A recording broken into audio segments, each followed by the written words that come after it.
everyone. I'm attorney Donna Berger, and this is Take It to the Board, where we speak condo and HOA.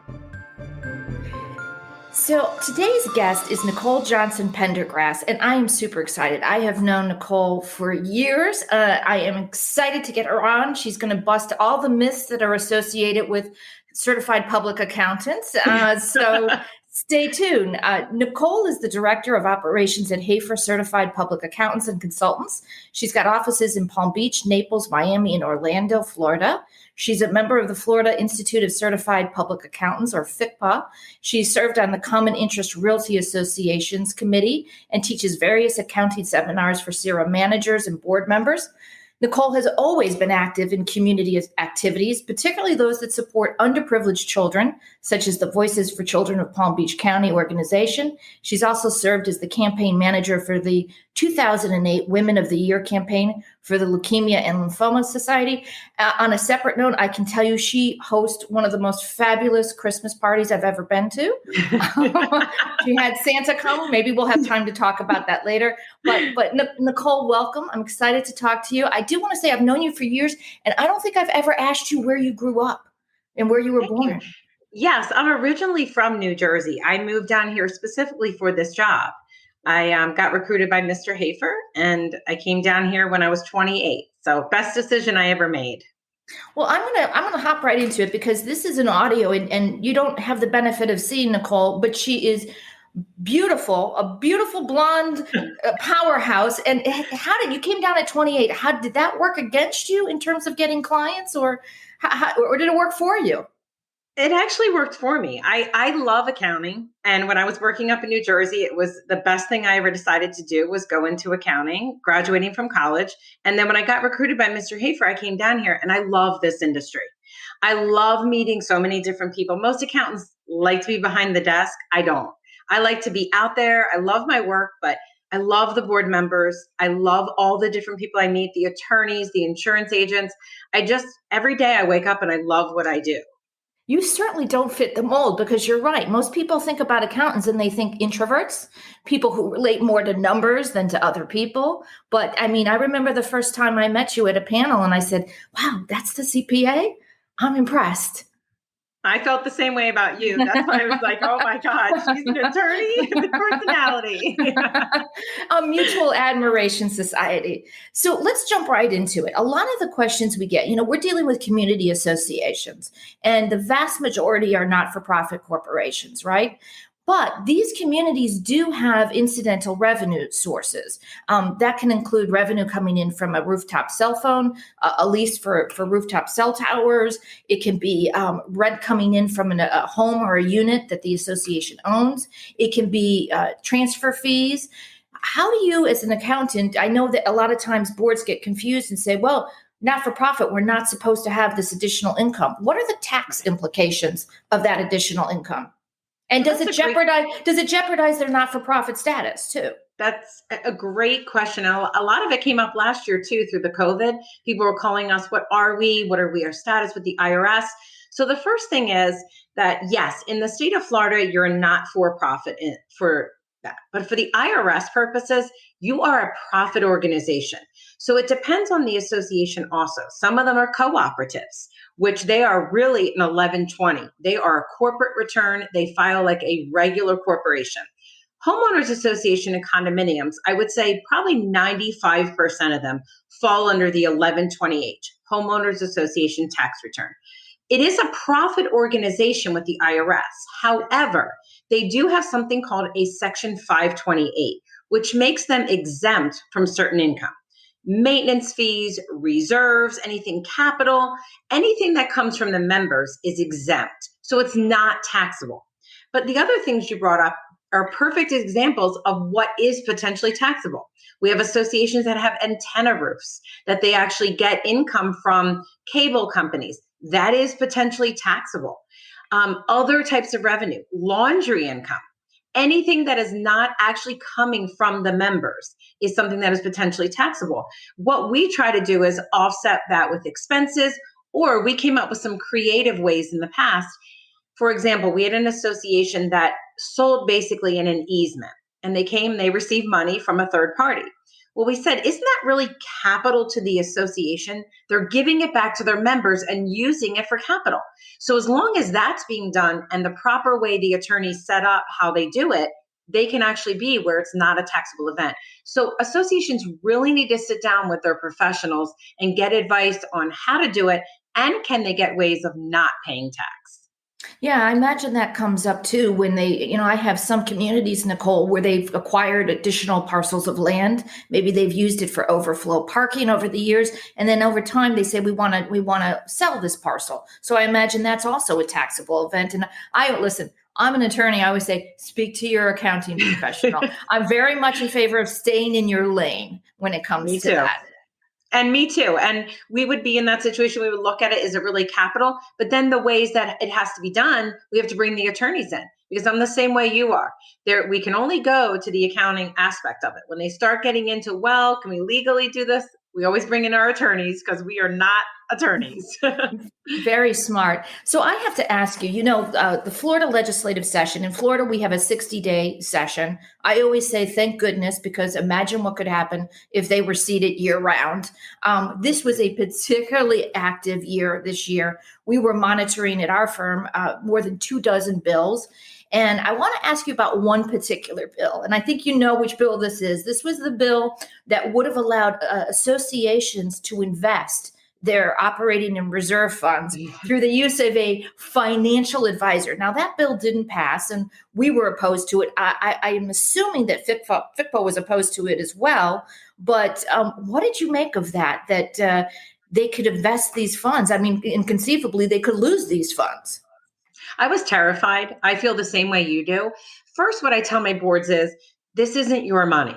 This is everybody else's money. Personally, if you choose to invest in something that's high risk, personally, you're fine. But when you're investing other people's money, you should never be taking risk. Even in our audits, we write things up that if they're over FDIC, which isn't even a high risk of investing on the stocks, but we write it up in the audits. I was terrified it was going to pass, because these boards, I had a call, interesting you say that, about 3 weeks ago, when the board said, if this does pass or something, we're going to take all of our reserve money and invest in Bitcoin.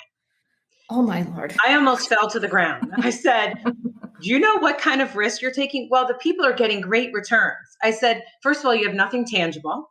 You need the roof done, or you need something done. These monies are at a risk. And if you lose everything people put in their principal now are going to come to you as the board. And my question to you is, you need to get the attorneys and the insurance involved.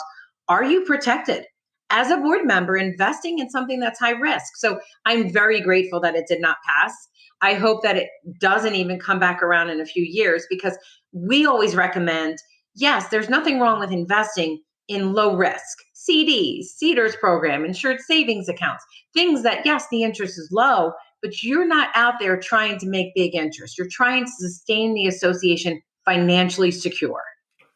I wonder sometimes what gets into the heads of these legislators who sponsor some of this legislation, because arguably, like you said, putting those funds at risk means they can be lost, which also means it runs counter to the mandate of the membership. If the membership has said, look, we want to partially fund reserves this year in this amount, and you lose, now you've run counter to the membership mandate to fund those reserves. So I don't know whether or not the bill sponsors were maybe financial advisors. Who knows? But I know this. I know that a board can be criticized for something as mundane as holding the board meeting on a Tuesday night as opposed to a Wednesday night. Can you imagine the kind of pushback depending on where they would invest these funds? So I'm right with you. I'm glad the bill passed.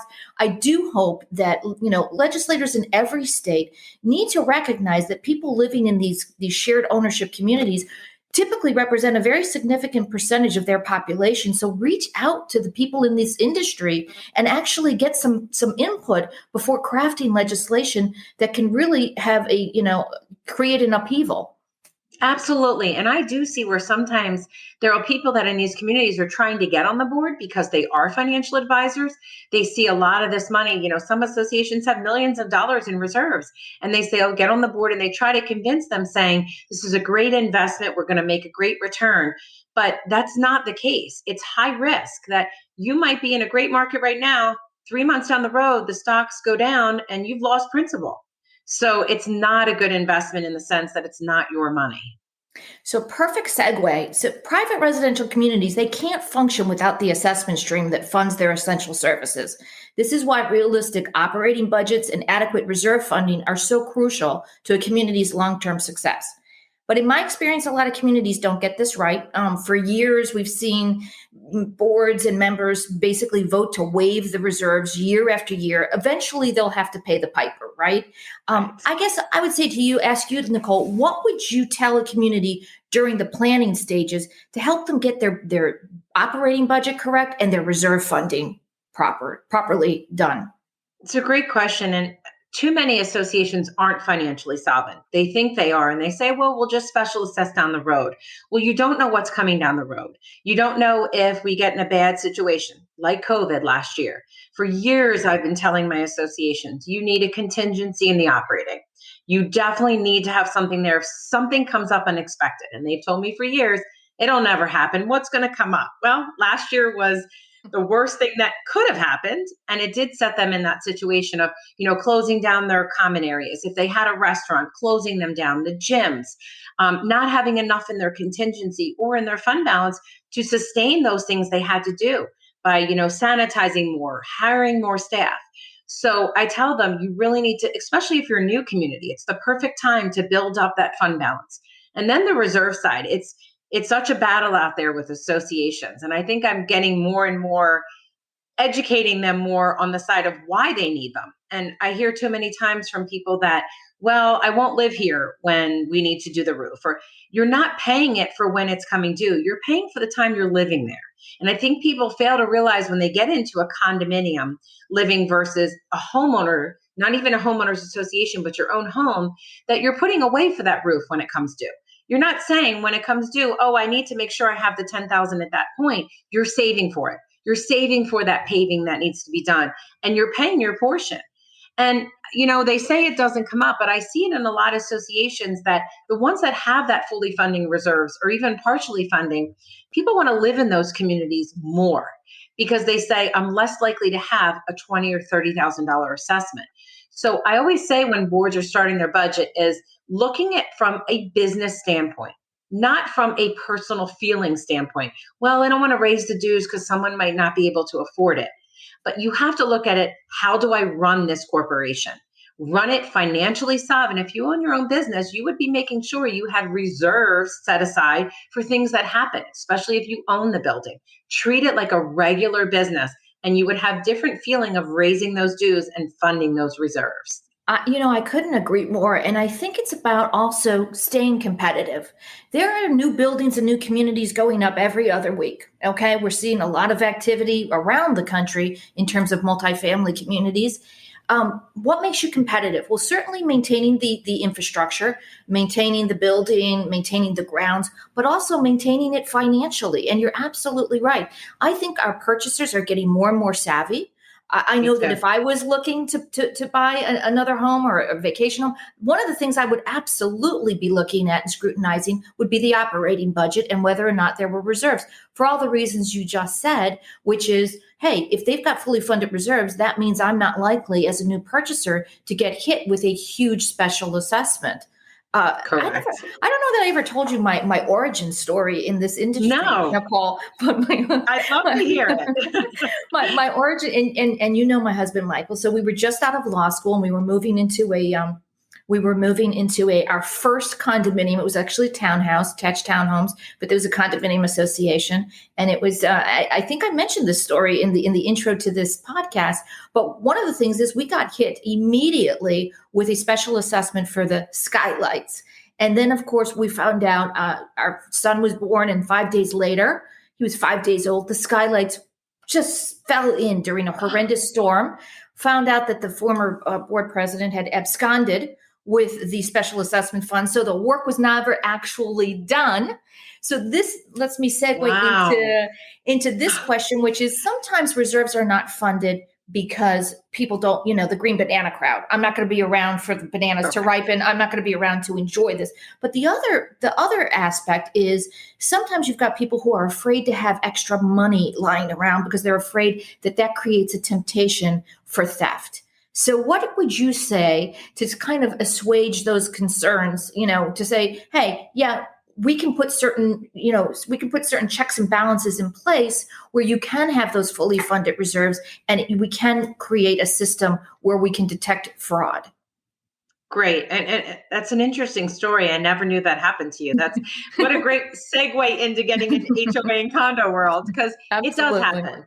I mean, fraud is out there, people, especially HOAs and condos. But what I tell when I do a lot of associations where I go to board meetings and talk about the financials is the most important part is, yes, funding those reserves, putting them aside, but electing the right board members and making sure that there are controls in place. And too many communities try to think this is just a mom and pop shop. This is a corporation. You're running millions of dollars through there. There needs to be segregation of duties, oversight. Are you a unit owner? Are you requesting to see the monthly financials? Are they reporting it at a board meeting? Are you making sure that you're looking at the year-end financial report, the review, or the audit? I'd want to see that. I'd want to see, are there any recommendations of controls, and making sure that's all in place. And a lot of times it's, the self-managed versus the management companies.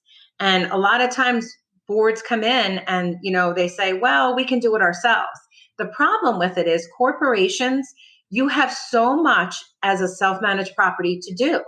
You have to put the controls in place, segregation of duties, all the accounting manuals, making sure that you're in compliance with all payroll laws, which payroll has so many guidance with IRS, then the state, and making sure with, talking with your attorneys about, fair acts with all of your employees. Are you doing discrimination? There's so much more involved in a self-managed community, and there's more risk.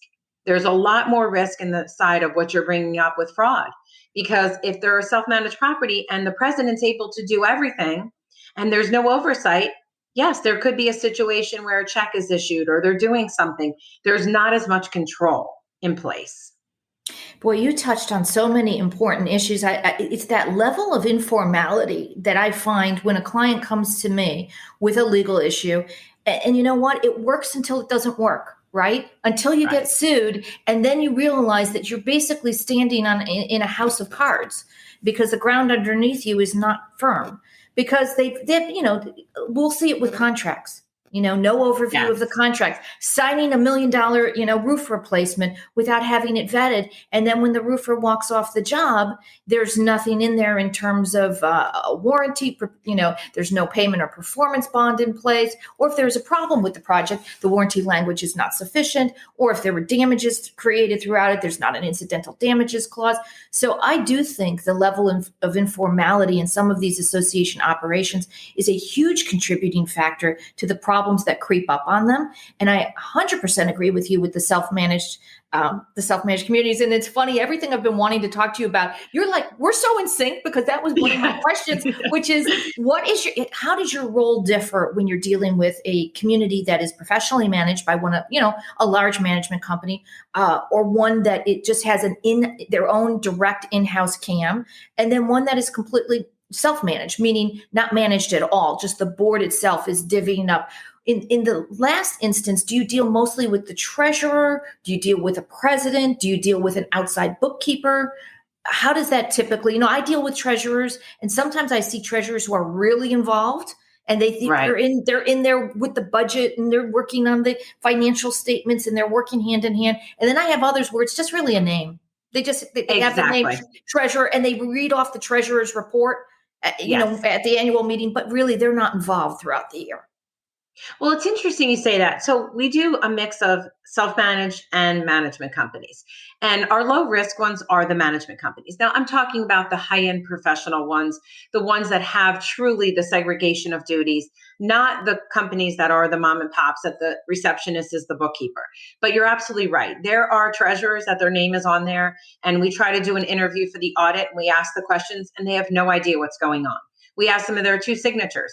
Well, I don't know. Well, your signature's on one of the checks. Do you see the invoices before you sign the checks? Well, yes, but then there's one signature on a check. So the issue is that there's not enough oversight when they're in self-managed. Now, there are some self-managed that the treasurer is overseeing everything and he is looking at things. But the difference is The management companies are truly offering that next level of expertise. When a contract comes through, they are saying it needs to go to the attorneys. You're not signing $1 million contract, and they're giving them the reasons why. And when the self-managed, they're saying, well, we have an attorney that's on the board.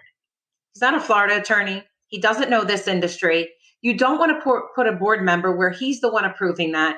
We always say these management companies offer that next level, and they deal with so many communities. They know what's happening, the ones that are being sued, the ones that aren't using the professionals. So the guidance there, it's actually taking work off of the board members, because the board members now are doing their true job of board of governance. They're overseeing the management companies, advising, and then they're making the right decisions. So and it's interesting you say that about contracts. I can't say enough. We even write it in our control letter. If you've not had your attorneys review the contracts, it's a risk. And it's amazing how many that have signed their name on $1 million contract and never had an attorney look at it. It blows my mind that I would ever put myself in that situation, knowing that you're putting the association at risk. So I feel that the management companies offer that next level that keeps you really running it like a corporation. You did it to me again, because I was going to say to you, some of my challenges as corporate counsel is when I'm dealing sometimes with a board where we've got the retired PI attorney from New York who, we didn't come to you because Jerry reviewed the cable contract. Okay. So my question to you is, do you ever run across that with the retired accountant on the board? All the time. So I'm a retired CPA, and what's a challenge in that is when we come out with the internal control letter, sometimes they get insulted by it. And I have to ease that and say, I'm not trying to insult you. I'm trying to help you. There are some controls in place that could be better. And then they'll try to come back to me and say, well, we're doing it this way. Does this work so we can get it off the letter?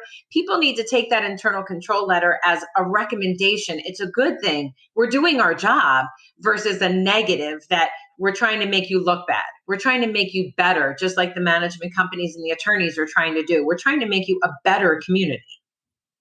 So I want to touch on audits. Okay. And, you and I have worked together a lot with new communities. So when a community is transitioning away from developer control, one of the things we as counsel advise the new board is, hey, you need to do two things. One, you need to get an engineering report to make sure that the building and all of the amenities that were promised to be built a certain way are actually design defect free. And the other thing you need to do is get your own independent financial audit performed from inception of the association up through and including date of transition to be sure that the developer has met his or her all of their financial obligations to the association, that the capital contribution funds were correctly applied, that if there was a maintenance guarantee or deficit funding in place, that those obligations were honored, that reserves were waived only in accordance with the statute and all that good stuff. So I want you to just sort of walk through what you do with a brand new community in terms of that audit, and what are you looking for? Absolutely. And it last year made it even more busy. Florida's real estate is booming. The amount of turnovers we're doing right now is astronomical compared to the last couple of years. But the first thing I bring up to my boards, I get a lot of calls that they're going through transition and the developer has hired the turnover auditor. So the first thing I'd like the boards to know is there's nothing wrong with the developer hiring the turnover auditor. The auditor has to be independent. They can have no relationship with the developer. They can't have any interest in the firm. So they have to know that they're definitely independent. The auditing firm, regardless the developer hires them. The next thing is, once the turnover audit is completed by the auditor, first thing I would look at is, who is the auditor? Does the auditing firm get peer reviewed? Are they in this industry? Do they know this industry? If they do, a lot of boards will hire an other firm to come in and review that turnover audit. And I think that's a good idea. They come in, they review what the other auditor did, they look at their work papers, they make sure everything is done properly. We did one, I guess about 3 years ago, we were reviewing a turnover audit. And the firm that was doing it, they're probably a very good firm. They don't do this industry. They're really in other types of audits. So we found the association about $168,000 worth of money that was owed back to them. So I always say, make sure the firm knows this industry and have somebody else review it. Once it's reviewed, they'll come back to the new board and say, everything looks good, or it's called an agreed upon procedure. And they'll give a report to the board saying, these are the deficiencies, or does everything looks good? Then the board would be comfortable moving forward that everything in the audit report is good on how we reported financially. And it happens a lot where there's a review of the prior turnover. How much does a typical audit cost? And I'll bring this up because I just had a client recently say, and it was a brand new association. And I had said, listen, get your independent audit, because I agree with you. I think we've compared audits over the years. Only once has the developer's auditor said that the developer owed money where our own audit said they didn't. And I said, this is unusual. The developer's audit, actually, that's the exception, not the rule. But just as you said, normally what will happen is we'll find some additional money. But this particular client, it was about a $6,000 audit fee. And we found out that they were actually owed more than $70,000. So, great return on investment. What's the typical audit cost? So it depends. If you're talking about a turnover audit from date of inception to date of turnover, it depends on the amount of years. So if you're looking, I had one that we did 8 years. They didn't turn over for 8 years. You could be looking anywhere from 30 to 35,000. If it's 2 or 3 years, you could be looking anywhere from 6 to 12,000. It all depends on the revenues, the reserves, the number of years that you're doing. Now, review of a turnover audit where you're just reviewing it, where they did the turnover, you could be talking a few $1,000s. It's not going to be the same cost as an audit because you're not doing every audit procedure. So it really depends on the size of the association and the amount of years that you're doing. Yeah. But again, more often than not, I also think this draws a line in the sand for your community that that the newly transitioned board, the board that is now represented by the owners, not the developer, has taken these steps to ensure that all of their rights and remedies are preserved.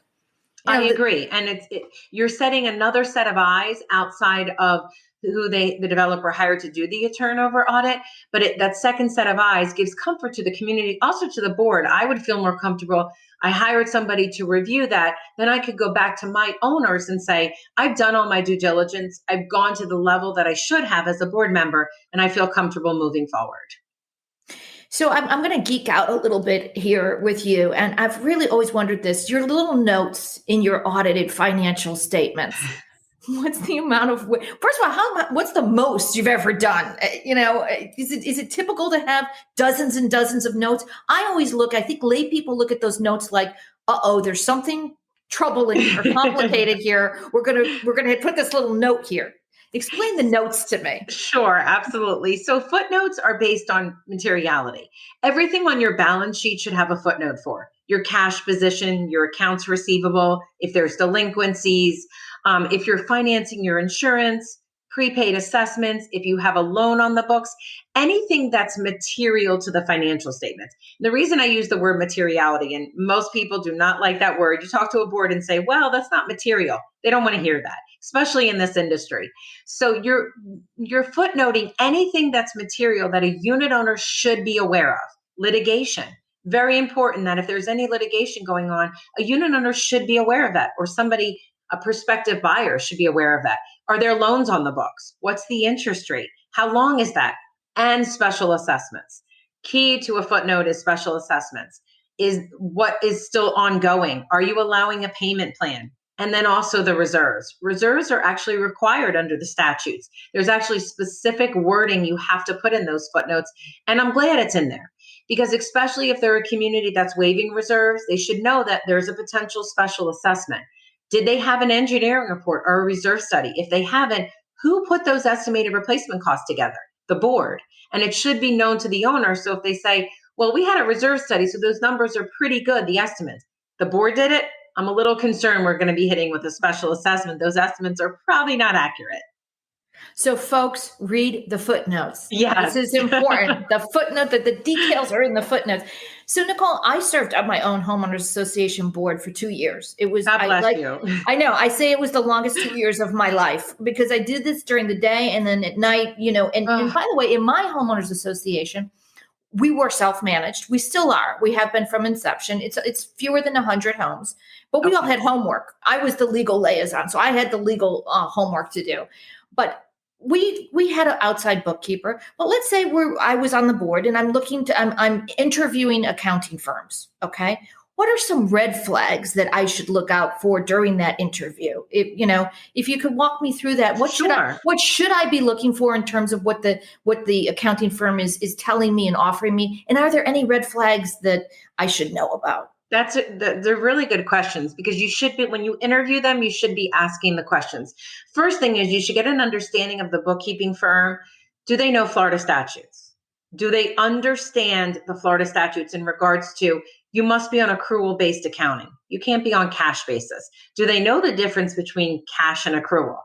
If they don't even know that, I wouldn't even continue going further because they have to know that. Do they have a CPA on staff? A lot of the bookkeeping firms and the management companies have CPAs that are on staff. So really knowing true bookkeeping and understanding the financials. And then getting an understanding of the management company, how the management company, the managers work with the bookkeepers if they're using a altogether management company and bookkeepers. If you're using just a separate bookkeeping firm, they really don't have to know the management side of it.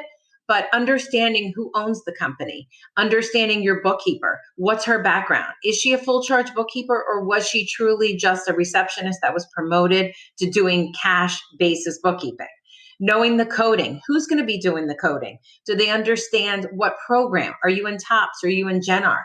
Do they know those programs in and out? When there's a mistake, they can correct it. Do they know adjusting entries?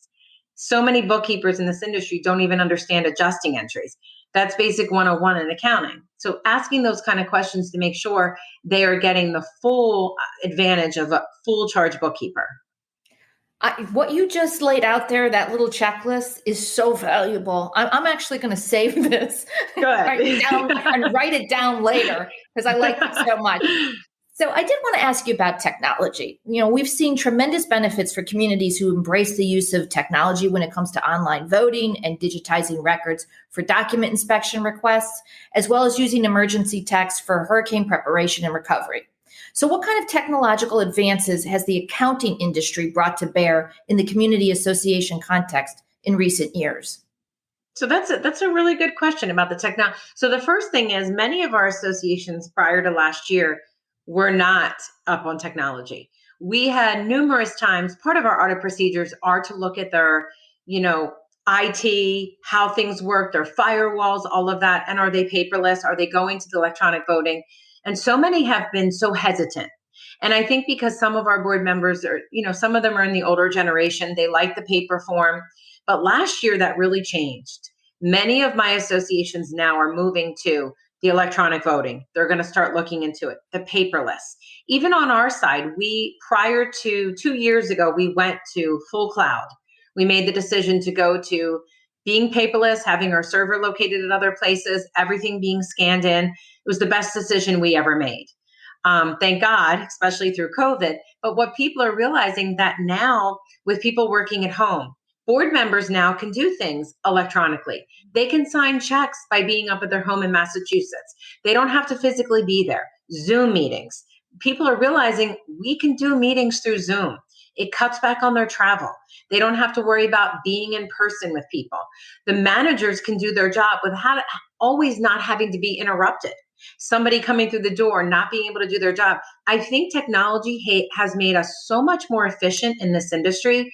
Even from an accounting perspective, this year, we were able to do so much of our audits just being able to be in the office because so many people are paperless. And I think people are loving it. I think they're loving the new way of the world. I don't think last March we would have had people saying that. People were scared and they were like, how are we going to function? But I think it's actually functioning better from an HOA and condominium side. I know they're loving the mute button on the board.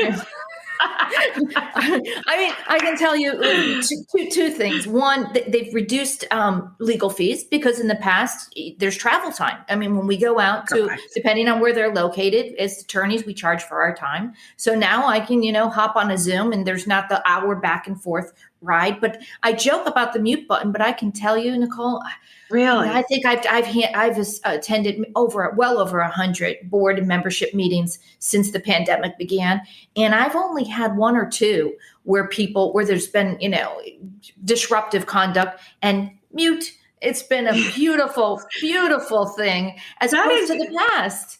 That is so interesting because I've done a lot of meetings too, and I've noticed that the meetings are shorter.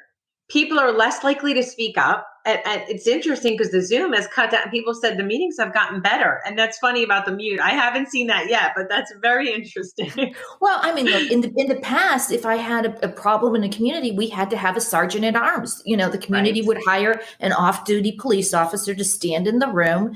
And it's a little awkward when you have to physically escort somebody out as opposed to you're going back to the waiting room. It's a little bit like a timeout for adults, right? I know.